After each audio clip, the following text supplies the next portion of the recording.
Hey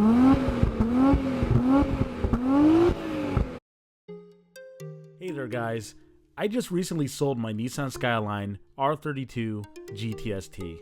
Since then, I've been wanting to make a video talking about all my unique experiences while driving my dream car, which I owned for nearly 8 months. I found her after a long 2-month search. Prior to then, I had never heard of the 25-year rule. I had just assumed that Nissan Skylines would never be legal in America, or at least affordable. I paid a grand total of 13 grand for her. I will say that from the moment of driving the car to selling it, I could hardly believe it. Oh my goodness, I'm driving a Nissan Skyline. For me, the Skyline was a realization of my childhood dreams, a reminder that anything is possible. Driving the Skyline was a blast. It was quick and highly maneuverable. The RB20 and turbo were a good combo. I felt that the car was at least as fast as my G35.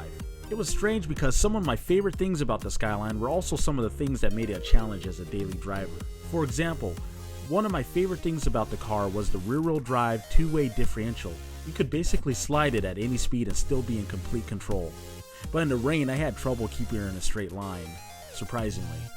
The suspension was stiff, and along with the sensitive steering, you really felt connected to the car. It also required that you were always paying full attention to every move you made.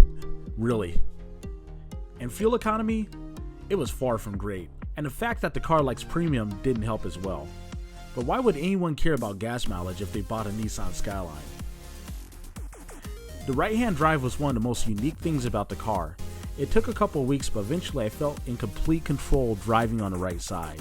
It may have had something to do with me being a lefty.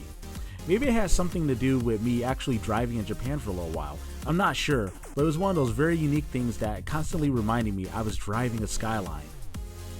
My Skyline grabbed a lot of attention, sometimes negative, but mostly positive. I love showing the car to other JDM fans. A lot of them couldn't believe that I had legally acquired the car. One of my favorite conversations was with the police officer.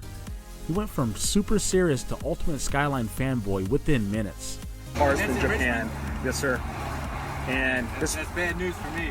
I'm probably gonna go there tonight. Some people criticized him for pulling me over. Personally, I think he was a nice guy. The people who didn't know what a Skyline was could be very entertaining. They were mostly fascinated with the right-hand drive and made for some very unique situations. Are you driving on the wrong side? It's Japanese. And where are you from? America. I was like, wait, you driving on the wrong side? All in all, the Nissan Skyline was a great car. I can honestly say that I got the most out of her. The R32 was my daily driver and I drove it all the time, everywhere.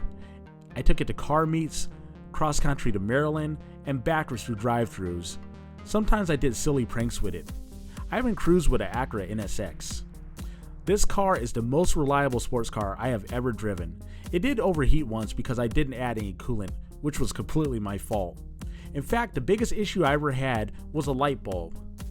Even though I sold it and moved on to another vehicle, my time with my R32 GTS-T made for some of the best memories. I shared as much of it as I could with you. My dream car was a Nissan Skyline, and while the car was a lot different in person than what I imagined, it was totally worth every penny and I'll never forget it. And the most incredible thing is, after owning one, I'm an even bigger Skyline fan than ever.